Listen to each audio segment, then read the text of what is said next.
Hello guys, আসসালামু আলাইকুম। আবার চলে আসলাম আপনাদের মাঝে নতুন একটা গল্প নিয়ে। গল্পের আজকে আমার জীবনের কাহিনী নিয়ে একটা গল্প, আশা করি আপনাদের সবার কাছে ভালো লাগবে। আজকে দেখি কয়েক বছর আগের ঘটনা। আমার একটা মেয়ের সাথে পরিচয় হয়েছিল। ওর সাথে আমি অনেকদিন কথা বলতেছিলাম। ও একদিন আমাকে হঠাৎ করে বলে, আচ্ছা আমরা কি ফ্রেন্ড হতে পারি? আমি বললাম ঠিক আছে, সমস্যা কি, প্রেম তো হওয়া যায়। তো কথা বলতে বলতে এক সময় ওকে আমার পছন্দ হয়েছে। আমি বলতে পারতেছি না, কারণ লভ ব্র্যান্ড, ওই জন্য আমাকে বলতে পারতেছি না। যাক, আরো কয়েকদিন গেছে, যাবার পর হঠাৎ আমাকে একদিন বলতেছে যে দোস্ত আমার না কালকে বিয়ে। তাই আমি বলতেছি কি তোর বিয়ে দিতে, আমাকে কিছু বলিস নি? ও বলছে তেমনটা বলা হয় না কাউকে, তাড়াহুড়ো করে ফোন ঠিক করে ফেলছে। আমি তো পুরো ডিপ্রেশন চলে গেছি, না পারছি কাউকে বলতে, না পারতেছি সইতে। তেমন আর কি করবো, কিছু করার নাই। ওর বিয়ে হয়ে গেছে।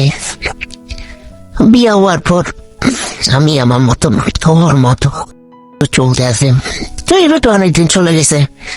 যাওয়ার পর হঠাৎ একদিন আমি বাড়িতে গেলাম। বাড়িতে যাওয়ার পর সবকিছু দেখেছি। সবকিছু আমি যখন বাড়িতে ছিলাম তখন, আর এখন ওর মধ্যে ডিফারেন্স।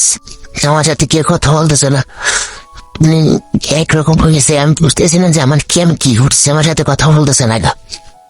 তা আমি কি করবো, কে কথা বলতেছে না, আমি বলতে চাই এখানে তাই কি করবো, আমি চলে যাই। আরে হঠাৎ পিছনে পকেটে হাত দিতে গিয়ে আমার মায়ের ব্যাগটা নেই। তেমন একটা বন্ধু, ওকে আমি জিজ্ঞেস করতেছি বন্ধু কি অবস্থা, আমার সাথে কথা বলতেছে না। ওর সাথে আমার ছোটকাল থেকে বন্ধুত্ব কথা বলতেছে না। আমার সমস্যা না। আমি ওকে বললাম যে বন্ধু কথা না বল, আমাকে তো একবার 100 টাকা দে। সে বলেছে আমার কাছে টাকা ঢোকা নাই, আমি দিতে পারবো না। আমি বলেছি দেখ, আমার শহরে যেতে হবে, তোমার কাছে টাকা লাগবে, আমার কাছে 1 টাকা, তুই যদি পারিস আমাকে 100 টাকা তার দে। সে বলছে না, আমি পারবো না।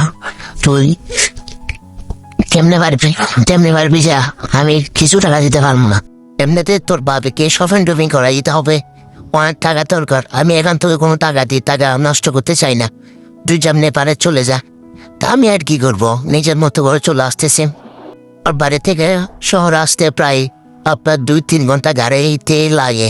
আর এমনি হাঁটে আসতে তো আপনার কখনো লাগতে পারে, আপনার জানেন। ওই গ্রাম থেকে আমি হাঁটে আসতেছি। আমার প্রায় আপনার 10-12 ঘন্টার মতন লেগে গেছে আমি হাঁটে আসতে। আর কি করব, সবাই আমাকে ইগনোর করতেছে। যাক, ব্যাপার না, একদিন আমি সবকিছু দেখে নেব। তো এরকম আমার অনেকদিন চলতেছে। তো হঠাৎ একদিন, হ্যালো গাইস, এখানে প্রথম পর্ব শেষ। দ্বিতীয় পর্ব জানতে বা শুনতে চাইলে কমেন্ট করুন। ধন্যবাদ। আর সাবস্ক্রাইবটা করে দেবেন, চ্যানেলে নতুন হলে সাবস্ক্রাইব করে দিন। আমি নতুন, আমাকে সবাই সাবস্ক্রাইব করেন। আমি আপনাদের সবাইকে সাপোর্ট করে যাব ইনশাআল্লাহ। ধন্যবাদ সবাই।